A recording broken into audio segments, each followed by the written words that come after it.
Hey guys, what is up? So in today's video, I want to share a message with you, a lesson with you that I learned after spending 30,000 rupees per day on Facebook ads on one of my own funnels. So किसी client की funnel नहीं, खुद ही की funnel, 30,000 rupees per day I was spending. And उस 30,000 rupees जो मैं spend कर रहा था per day, मैं lose कर रहा था पैसे. It was a failure lesson, like something जिस पे मैंने काफ़ी पैसे lose करे. So you can imagine the math goes like 9 lakh rupees per month on Facebook ads. And मेरी जो customer acquisition cost थी उस time it was 3,000 rupees. I was spending 30,000 per day and I was acquiring 10 customers every day, which means I was averaging 3,000 rupees to acquire one customer and I was selling something worth 300 rupees. So आज का video इस lesson के इस failure से एक lesson share करूँगा about on micro niching and retargeting ads. ये दोनों बहुत इंपॉर्टेंट कॉन्सेप्ट्स हैं if you want to build a business that is a scalable business through advertising, through Facebook ads, Meta ads. तो ध्यान से सुनना. ये 2022 की बात है. May 31st 2022 मेरी एड्स मेरी एक खुद की फनल थी and I was spending my own money and agency मेरी एड्स हैंडल करती थी. मैंने उस एजेंसी को बोला time has come that you should stop all the operations, stop all the ads, kill them because I need to take a few steps back. Why? Because I was bleeding money. Because sometimes you have to take a few steps back in order to move a few steps forward. And I was consistently every day losing money, bleeding money. 10x profitability नहीं थी, 10x loss था. मतलब speed पे पैसे lose हो रहे थे. Agency के पास गया, एजेंसी से बोलता रहा, इतने दिनों से बोलता रहा, यार इतने पैसे हम स्पेंड कर रहे हैं, रीटारगेटिंग एड्स रन कर रहे हो, रीटारगेटिंग एड्स से नहीं हो रही बात. तो उन्होंने बोला हाँ नई तरह की रीटारगेटिंग एड्स करेंगे एक्सेट्रा ये सारी बातें बोलते रहे, बट गेम नहीं चली. देन मैंने उनको फायर किया, टर्मिनेट किया और मैंने खुद सोचा कि यार मैंने क्या गलती करी. नहीं ना उस टाइम तो मुझे ये रियलाइज़ नहीं हुआ that it was actually that moment of truth reality where I did not know, little did I know that it will lead me to found my own agency, create my own agency. That's what gave birth to Impact Excel, which is the agency that I run today. So ये होने के बाद मैंने समझा यार ऐसा क्यों हुआ, क्या गलती करी. सो दो गलतियाँ थी. एक तो गलती थी रीटारगेटिंग एड्स पे बहुत ज़्यादा पैसा लगाना और दूसरी गलती थी माइक्रो नीश. सो पहले माइक्रो नीश से स्टार्ट करते हैं. I want you to think about people like Ankur Warikoo. If you know Ankur Warikoo, if you don't know, Google him. You will see that he runs so many ads, right? And Ankur Warikoo is someone that I really admire. बहुत अच्छे लगते हैं मुझे and I look up to him. But you will see all his courses and his digital products that he's selling, it caters to the masses. बहुत ही mass products हैं और उन्होंने इतना massive बड़ा business बनाया. He's very good at what he does, but I'm trying to tell you from the angle of advertising, marketing, right? Mass को cater करते हैं and business बना, right? So micro niche तो नहीं है उनका इतना, तो कैसे कर गए वो? That's number one, something for you to think about. Let me just go ahead and tell you and give you another example. If you know Alex Hermosi, if you do not know Alex Hermosi, please Google him.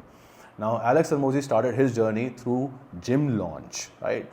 He was a business consultant, but उन्होंने micro नीश करके gyms को cater किया.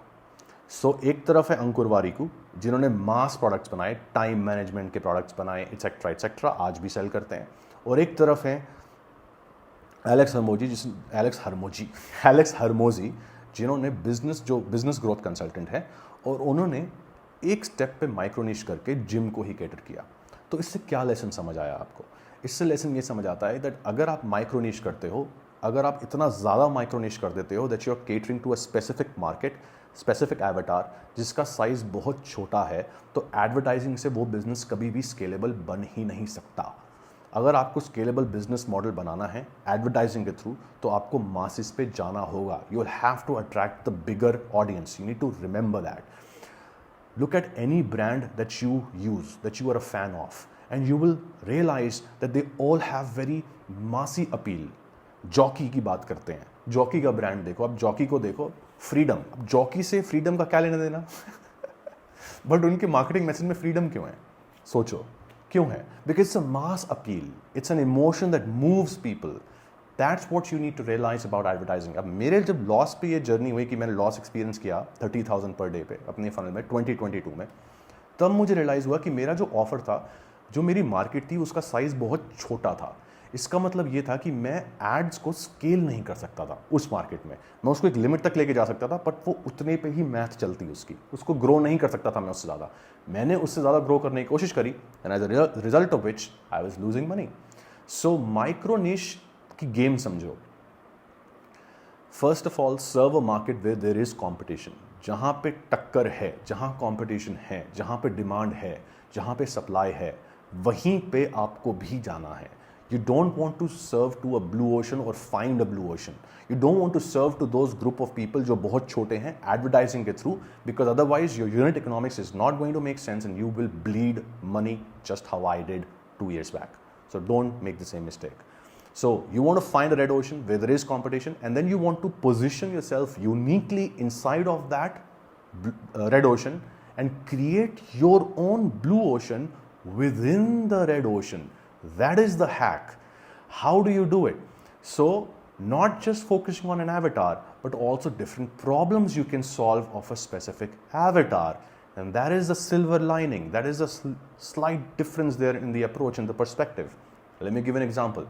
अगर मैं fitness industry में हूँ और मैं फिटनेस निश में या फिटनेस इंडस्ट्री में कोई प्रोडक्ट बनाता हूँ, then I can probably talk about flexibility, agility, endurance, strength. So even though fitness बहुत बड़ी नीश है, लेकिन मैंने एक प्रॉब्लम पे टैप इन किया जिसके थ्रू मैंने एक अपना ब्लू ओशन बनाया within the red ocean. So a lot of times you want to think about those kind of problems which are the problems that people realise that they are big enough of problems. अगर market realise नहीं करती ना कि वो problem big enough है, तो आप नहीं सेल कर पाओगे. तो फॉर एग्जाम्पल ये फ्लेक्सिबिलिटी वाला एग्जाम्पल था. अगर आपकी मार्केट ये मानेगी नहीं कि मुझे फ्लेक्सिबिलिटी चाहिए, तो आप कितना भी बोल लो सही बात, वो नहीं खरीदने वाले. सो इसका मतलब ये है कि you have to pick a problem that the audience feels like that it's big enough a problem and educate them why it is big enough a problem and then solve it. This is also another way of you to create your own micro niche. So micro niche is not just about calling out avatars for specific set of people, group of people. ये गलती मत करना, मैंने खुद करी है, बता रहा हूँ बार बार कि it was a loss. और ऐसा ना बहुत पेनफुल होता है कि आपके इतने सपने एसोसिएटेड है with your business and then you are scaling a business and you hit 1 crore and all of a sudden you start to bleed money and like 3 दिन में 1 लाख जा रहा है, 1 दिन में 30,000 जा रहा है, and you like what the heck am I suppose to do.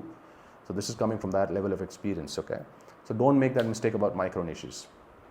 Any brand you will look at, you will see that they have a very mass appeal. Shark Tank को ही देख लो यार, जैसे मैंने बोला Shark Tank को देखो. इतने सारे स्टार्टअप्स जाते हैं Shark Tank में फंड्स रेज करने के लिए, लेकिन वो शार्क्स उनको रिजेक्ट कर देते हैं. क्यों करते हैं रिजेक्ट? वो रिजेक्ट करते हैं बिकॉज वो बोलते हैं स्केलेबिलिटी नहीं है. क्यों बोल रहे हैं स्केलेबिलिटी नहीं है? वो बोलते हैं इतनी ज़्यादा नीश को सर्व कर रहे हो कि एक लेवल के बाद आप कैप हिट कर दोगे, उसके बाद you can not really grow your business, and that's the reason why they don't invest in so many businesses. Think about it. So micro niche is not the solution, and it's never not always the solution. The only time you would want to do a micro niche is कि micro करने के बाद भी वो big enough market है, तब आप कर पाओगे. Alex Hermosi को आज देखो, he now runs acquisition.com, and acquisition.com is now catering to so many different businesses across different industries and niches. Why? Because that's when the unit economics makes sense, because he's able to serve to a larger pool of people. Makes sense. What is more, 1% of 1,000 or 1% of 10,000? What is more, 1% of 1,000 or 1% of 10,000? Think about it. Math karo, 1% of 10,000.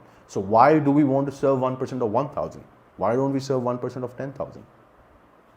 Simple thing, people fail to realize it. Retargeting की बात करते हैं, lesson on retargeting. अब retargeting ads आज की date में वैसी नहीं होती गाइस जो 5 साल 10 साल पहले थी. ठीक है, फेसबुक अपने आप रीटारगेट करता है. अगर आपका कोई कस्टमर है, आपने ऐड रन करी, लगा लो कि आप परफ्यूम सेल कर रहे हो और मैं आपका कंपटीशन हूँ, एग्जाम्पल के तौर पे समझते हैं. You running ads to sell a perfume using Facebook ads. Rohan also sells perfumes. Okay, now somebody from Facebook sees your ad and buys the perfume you're selling. Great, you got a customer. Rohan on the other hand is also selling a perfume. अब वो भी Facebook पे ही add चला रहा है. तो Facebook को पता चला कि आपके कस्टमर का नाम लगा लो एक्स है, right? X bought a perfume from you. तो फेसबुक को पता चला जो एक्स है वो परफ्यूम जैसी चीज़ में इंटरेस्टेड है. रोहन जो आपका कंपटीशन है उसने भी एड्स चलाई हुई है परफ्यूम के लिए. तो फेसबुक को लगा यार एक्स ने परफ्यूम मुझसे खरीदा था, क्या पता वो इस प्रोडक्ट पे भी, रोहन के प्रोडक्ट पे भी इंटरेस्टेड हो बिकॉज सिमिलर प्रोडक्ट है. So let me show Rohan's ads to X, mister X. और उन्होंने उसको एड्स दिखानी शुरू कर दी. सो टेक्निकली बताओ एक तरह की रीटारगेटिंग नहीं हुई बिकॉज इंटेंट ऑलरेडी था. Think about it. सो आज की रेट में अगर आप रीटारगेटिंग एड्स ऐसी चलाओगे, पिछले 2-3 साल से ऐसा ही है, 5 साल से एक्चुअली, कि ऐसी रीटारगेटिंग एड्स चला रहे हो जब से iOS प्रिवेसी पॉलिसी अपडेट आया तब से, कि जब आप ऐसी रीटारगेटिंग ऐड चला रहे हो, hey I saw that you came on my landing page but you did not complete the action और you did not purchase X, right. तो ये ऐसी रीटारगेटिंग एड्स नहीं चलती हैं अब। ये सिर्फ तभी चलेगी जब स्पेसिफिकली अगर कोई स्केर्सिटी अर्जेंसी है, जैसे स्पेसिफिक कोई क्रिसमस डील चला रहे हो, ब्लैक फ्राइडे डील चला रहे हो, दिवाली ऑफर चला रहे हो जो आज ही खत्म हो रहा है, तब ये समझ आता है कि आपने रीटारगेट किया। Otherwise retargeting ads are going to make you bleed money. और यही चीज़ थी जो वो उस टाइम जिस एजेंसी के साथ मैं काम कर रहा था, जो मेरी फनल हैंडल कर रही थी, उनको नहीं समझ आ रहा था। They were just launching retargeting ads और उस पर एक्विजिशन कॉस्ट मेरा रीटारगेटिंग एड्स पे 2000 रुपीज़ था। अब क्या फ़ायदा हुआ ऐसे रीटारगेटिंग एड का, खुद सोचो। एंड देन यार उसके ना फेसबुक एड्स की ना एट्रीब्यूशन ठीक नहीं है। यार एट्रीब्यूशन ठीक नहीं है, मीडिया बाइंग स्ट्रैटेजी ब्रोकन है, बिकॉज रीटारगेटिंग एड्स अब वैसे काम करती ही नहीं है, बिकॉज फेसबुक की एल्गोरिदम अपने आप खुद ही रीटारगेट करती है यूज़र को। सुन लो, खुद रीटारगेट करती है। ये अब मेरे लेवल के एक्सपीरियंस से समझो, हमने 8 फिगर्स पे स्पेंड किया है फेसबुक एड्स पे, मल्टीपल फनल्स को हमने स्केल किया है 8 फिगर्स के बियॉन्ड। अपने क्लाइंट्स को मैंने 1 करोड़ भी हिट करवाया है फेसबुक एड्स जब से मैंने अपनी एजेंसी स्टार्ट करी। ये सारी इसी अंडर, हमने एक भी typical standard type of retargeting ads हम चलाते ही नहीं है, हम रन ही नहीं करते, बिकॉज फेसबुक खुद करता है रीटारगेट। मैं क्यों करता रहूंगा किसी को रीटारगेट, वो खुद कर रहा है। It's so easy now, right. So retargeting ads is going to cost you money because you are serving to very little bucket of people, because retarget कर रहे हो, राइट। सो बहुत छोटी ऑडियंस है और उसको बार बार ऐड दिखा रहे हो, बार बार ऐड दिखा रहे हो, तो लोग इंटरेस्टेड नहीं है। सो अननेसेसरीली रीटारगेट करके कुछ नहीं मिलेगा। उसकी अलग स्ट्रैटेजीज होती हैं, वो मैं किसी और वीडियो के लिए बचा के रखूंगा, कभी शेयर करूंगा। बट जो स्टैंडर्ड रीटारगेटिंग एड्स होती है ना, मेरा मैसेज वो है, वो नहीं चलती। Okay, so micro niche serve to a red ocean, that's your lesson. And retargeting ads, don't run typical retargeting ads because you gonna bleed money when you scale. So if you want to build a scalable business using Facebook ads, then build with Rohan. Okay, I'm going to see you in the next video. Have a good day. Bye.